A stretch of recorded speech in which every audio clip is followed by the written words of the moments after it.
Vísceras, Êxodo, frente e verso, comentários da Bíblia de Navarra. Do versículo 1º ao versículo 9 do capítulo 4, a resposta a uma nova objeção de Moisés vem a ser a prova de que é Deus quem atua, posto que o valor destes milagres está mais em confirmar a intervenção divina que na especularidade do que na especularidade do prodígio. Com isto, creram que se tem manifestado o Senhor. Versículo 5º. Convém assinalar que os 3 prodígios, milagres, estão em função dos egípcios, acostumados aos encantamentos das serpentes e a presumir de que só seus sábios conheciam o secreto para curar a lepra. Se Moisés pode mais que os sábios egípcios, e porque goza do poder divino. Bom, aqui é o seguinte, né? Está escrito em espanhol e fiz uma leitura rápida aqui, traduzindo de maneira simplória, né? O que o comentário diz é o seguinte: ele pega aquele trecho que a gente já conhece, a gente já viu no último vídeo, na leitura que fizemos na íntegra pela Peshita do texto do capítulo 4, ele pega aquela passagem na primeira perícope que trata ali de mais uma objeção, né, de Moisés, mais uma esquiva, mais uma desculpa esfarrapada de Moisés, que insiste em pedir, relatar, informar, dizer para Deus que ele não é digno, que por que tem que ser ele, que se ele foi enviado conforme Deus quer, vão dizer isso, o povo vai dizer aquilo, os anciãos vão achar aquilo outro. É tipo aquele personagem do Chapolin, né, do X-Pirito, né? Quando ele não quer fazer uma coisa, mas a pessoa pede para ele fazer, aí ele diz, eu vou, eu faço, eu vou, e aí não vai, fica só dizendo que vai fazer, que vai falar, que vai fazer, até que chega a pessoa e fala, mas tá bom, chega, vai logo. É a mesma coisa ali, né? E Deus, ele acaba meio que fazendo a mesma coisa ali, porque na sequência, depois de 3 ou 4 desculpas esfarrapadas de Moisés, que ficou ali colocando por 3 ou 4 vezes dificuldades para que Deus, como se Deus fosse desistir, né, de enviá-lo só porque ele está dizendo isso ou dizendo aquilo. Depois dessas 3 ou 4 oportunidades ali que Moisés tenta sem êxito nenhum fazer com que Deus se demova do seu objetivo de enviá-lo até o povo, Deus então finalmente ele se irrita, né? A Bíblia diz isso, o texto diz isso, que ele se irrita com Moisés e dá aí sim fala grosso, fala de maneira assim mais veemente com Moisés, né? Dando tipo assim uma chamada em Moisés. E aí, enfim, aí o comentário vai salientar isso, vai dizer também que nessa mesma perícope, na hora que Deus, na hora de responder a essa esquiva de Moisés, né? Deus precisava responder a essa esquiva de Moisés para que Moisés se convencesse, quem sabe finalmente, de que decididamente, terminantemente, Deus estava com ele e ele não tinha com o que se preocupar. E ponto final. Aí Deus já tinha falado, e aí na terceira ou quarta vez ele decidiu parar de falar e fazer. Mais ainda, né? Porque ele já tinha feito ali algo com a própria epifania da sarça ardente que não se consumia, né? E um anjo falando com o sujeito ali, para mim já é mais do que um sinal de garantia de que não é para se preocupar. Mas aí Deus resolve fazer mais ainda, né? Deus ele pega, manda Moisés botar a mão, jogar o cajado no chão, aí o cajado se transforma em serpente. Depois ele manda Moisés pegar o cajado aliás, a serpente pelo rabo, né? Vamos chamar assim rabo porque a serpente não tem rabo, né? Mas enfim, pela parte ali de trás, né? Pela cauda, enfim. Moisés até manifestando ali uma coragem, né? Que a serpente estava partindo para cima dele, né? E o texto diz que ele se esquiva, meio que sai correndo ali da serpente. Mas aí Deus fala para ele pegar a serpente, ele vai lá, cria coragem, pega a serpente. Aí quando ele põe a mão na serpente de volta, o que acontece? Cajado, né? A serpente vira um cajado. Aí depois Deus faz mais um milagre, ele fala assim, enfia a mão dentro da sua roupa, aí, do seu vestido, né? Aí ele enfia a mão. Aí quando ele tira a mão, Deus manda ele tirar a mão, ele tira a mão tá leprosa, totalmente embranquecida, encanecida, né? E aí, fantástica, né? Essa situação, essa cena, né? Aí Deus vai, enfia de volta a mão na roupa. Aí Moisés obedece. Quando ele tira de volta de novo, a mão tá, o braço está do mesmo jeito que estava, são e salvo, né? Ou seja, outro tremendo milagre. E aí Deus faz mais um ainda. Olha a paciência, né? E a insistência de Deus em usar a pessoa. Aí Deus vai e fala assim, olha, aí ele não faz, ele fala que vai fazer, esse terceiro ele não faz. Ele só fala assim, olha, quando chegar lá na frente do povo, você vai fazer esses 2 milagres aí, do cajado, né, do bordão, né, que vira serpente, e do braço que fica leproso e depois fica são, e você vai fazer um terceiro, você vai lá no rio, vai pegar água, vai jogar no chão aqui, na frente de todo mundo. Quando jogar no chão, essa água ela vai se transformar em sangue, né? E isso ele não fez lá com Moisés, ele só falou para Moisés fazer no dia lá, quando se encontrasse com o povo. Aí o comentário vai dizer isso, que essas intervenções divinas, né, esses milagres, tem esse caráter de confirmar o poder de Deus, né? E a presença de Deus, a fidelidade de Deus. E a nota também destaca que os egípcios estavam acostumados a ver os magos deles, né, os mágicos deles, fazerem esses truques, né, ou milagres, enfim. Tanto é que os magos, não, os mágicos, né, vamos chamar assim, do faraó, quando Moisés chegar lá, finalmente naquele dia, para fazer esses milagres, e isso vai acontecer até na frente do próprio faraó, o faraó vai chamá-los, né? São 2, Janes e Jambres. Janes e Jambres, são 2. E esses 2, essa dupla de mágicos aí, vão fazer também ali o truque do cajado, né? Virar serpente. Acredito que também, não me recordo agora, a gente vai chegar lá para ver no capítulo. Também eles fazem o da água, né? Eu não sei se eles fazem também o do braço que fica leproso. Tem um que eles não conseguem fazer, não me recordo agora, a gente vai ver isso quando chegar lá. Mas não importa isso aqui agora. O que importa é que essa foi a saída, né? Que Deus, enfim, a palavra que Deus dá para Moisés para que ele consiga driblar, né? Bypassar a dificuldade que ele mesmo traz para Deus, dizendo que o povo não acreditaria nele e tal. Como se Moisés tivesse assim,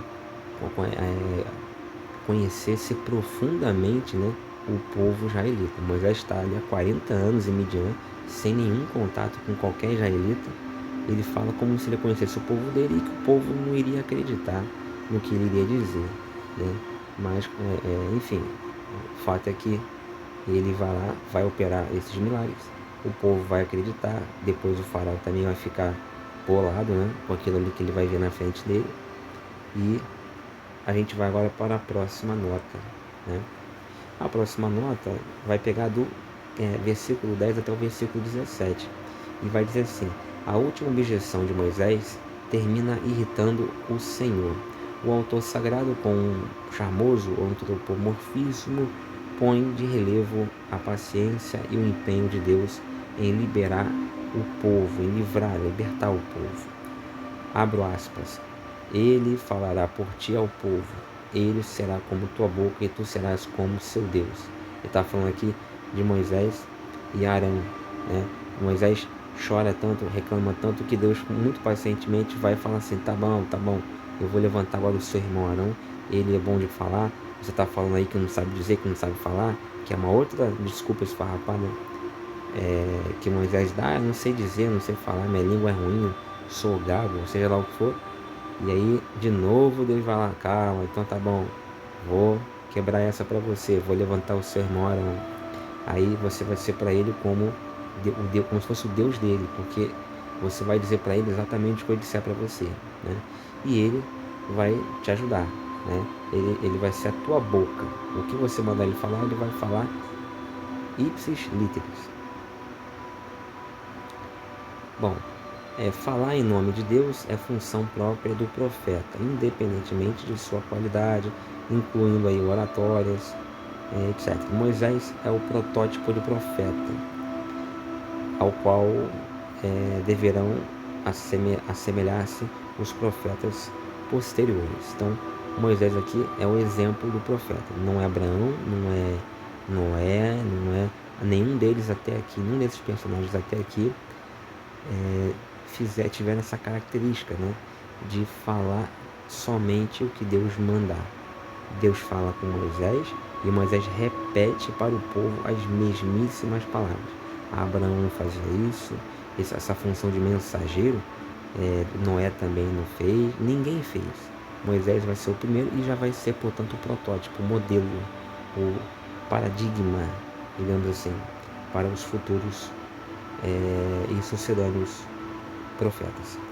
Ao ser associado a Arão como porta-voz de Moisés, o texto sagrado indica que nunca deverá haver disputas entre os sacerdotes do templo e os profetas, posto que também os encarregados do culto terão a missão de ensinar o povo. Então aqui também é interessante, porque essa relação de Moisés com Arão é a relação futura do profeta com o clero, né, com o sacerdote do templo.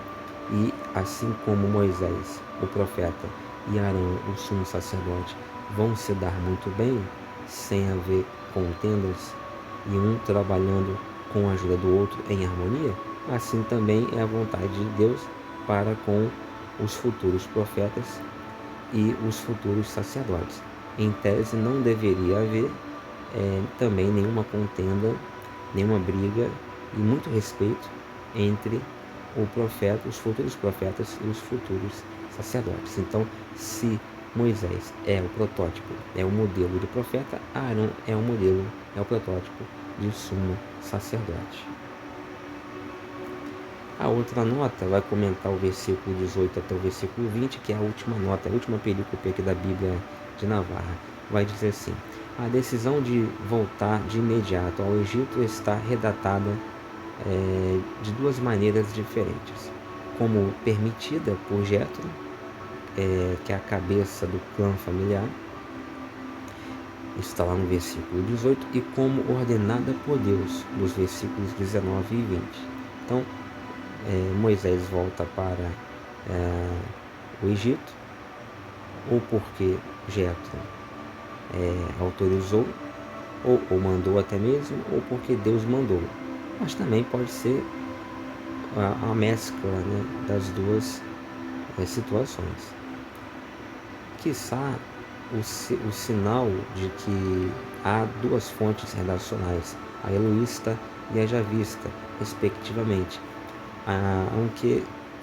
no que também cabe supor que o autor sagrado quer deixar constância de que Moisés cumpre o mandato divino sem contravenir, né, sem contrariar aos costumes familiares de então, que exigiam a permissão do chefe da tribo antes de abandoná-la. Então, Deus mandou, e um redator vai lá e coloca: vamos dizer assim, o javista, né? Vai lá e coloca que Moisés está voltando para o Egito porque Deus mandou. Mas um outro redator, vamos dizer da fonte luísta, vai destacar que na verdade Moisés voltou para o Egito porque Jetro mandou, Jetro autorizou. É o costume patriarcal, da família patriarcal daquela época. Seja como for, é possível que as duas coisas, né, Deus ter mandado e Jetro ter autorizado, possam ter acontecido. Mas sempre eu lembro a vocês, possam ter acontecido entre aspas, porque nós estamos diante de um texto fictício, ficcional, que no máximo, estourando aqui o limite, tem 50% de factualidade. Não passa, com certeza não passa disso aí. Eu estou sendo até bastante generoso, tá? Mas enfim, aí ele continua aqui, né? Convém assinalar que Moisés oculta a Jetro os verdadeiros motivos da sua volta ao Egito. Isto é um indício de que Moisés não aprendeu dos medianitas o culto a Yahvé, senão que em toda essa história resplandece a iniciativa divina. Bom, Moisés então teria sido fiel ao seu culto a Yahvé antes de ir morar em Midian, e essa passagem evidencia isso, né? Tanto é que ele acaba voltando para o Egito, voltando para o seu povo, o povo de Israel que estava lá cativo. O que também anota os comentários aqui da Bíblia de Navarra não comentam, não comentam, e é uma lacuna lastimável, né? Como é que eles vão esquecer? Ah não, tem uma próxima aqui, eu ia falar besteira, tem mais uma nota aqui, agora que eles vão comentar, eu ia dizer a questão do prepúcio, né, do filho de Moisés, de Gerson, mas vamos ler a próxima aqui. E o endurece seu coração, não o Deus ele vai endurecer o coração de Faraó. Já expliquei a contradição que existe nisso aqui, né? Porque Deus, ele que quer libertar o povo de Israel, ele mesmo endurece o coração de Faraó para que o Faraó não liberte o seu povo. Não tem nenhuma coerência. Está lá no versículo 21. Esta expressão, que se repete frequentemente, não diminui a responsabilidade do Faraó, expressamente afirmada no mesmo contexto, senão que enfatiza a obstinação e cegueira daquele homem. Não, sabe? Tentou dar uma explicaçãozinha aqui, não convenceu, tá?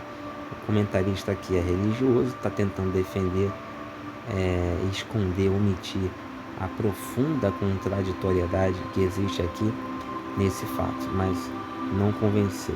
Há que se ter, né, em conta que na mentalidade semita se atribuem diretamente a Deus, causa primeira, as ações das criaturas, causas segundas. Isso é verdade. Ademais, em contraste com a intransigência do rei egípcio, o amor de Deus destaca com mais força. Dizer, Deus conta com o progressivo endurecimento do faraó para ir mostrando com prodígios cada vez mais claros a predileção pelo povo de Israel. Também não convence este argumento aqui. Na minha opinião, não me convence. Israel é meu filho, meu primogênito. Está lá no versículo 22. O enfrentamento de Deus com o faraó culminará com a morte dos primogênitos egípcios. Deus, em troca, tem por Israel um amor superior ao de Faraó por seu primogênito. A paternidade divina é um dos pontos mais consoladores que Deus tem revelado como sinal de eleição. Em Israel, Deus é chamado Pai enquanto Criador do mundo, pois há um mais é o Padre em razão da aliança e do dom da lei de Israel, o seu primogênito. O chamado também pai do rei de Israel é chamado também pai do rei de Israel. É muito especialmente o padre de los pobres, do órfão e da viúva que estão debaixo de sua proteção amorosa. Está lá no Catecismo da Igreja Católica. A paternidade divina, que significava no Antigo Testamento só umas relações patriarcais mais íntimas entre Deus e seu povo, preparava a realidade consoladora que Jesus Cristo manifestou. Com efeito, Jesus tem revelado que Deus é Pai em um sentido novo. Não o é somente enquanto Criador, é eternamente Pai em relação a seu Filho único, que reciprocamente só é Filho em relação a seu Pai. Nada conhece a Deus senão o Pai. Ninguém conhece a Deus senão o Pai. E nem o Pai conhece nada senão o Filho, através do Filho, e aquele a quem o Filho o queira revelar. Está lá em Mateus 11:27. Bom, beleza. Então essas foram as notas de rodapé, os comentários da Bíblia de Navarra a despeito de Êxodo capítulo 4.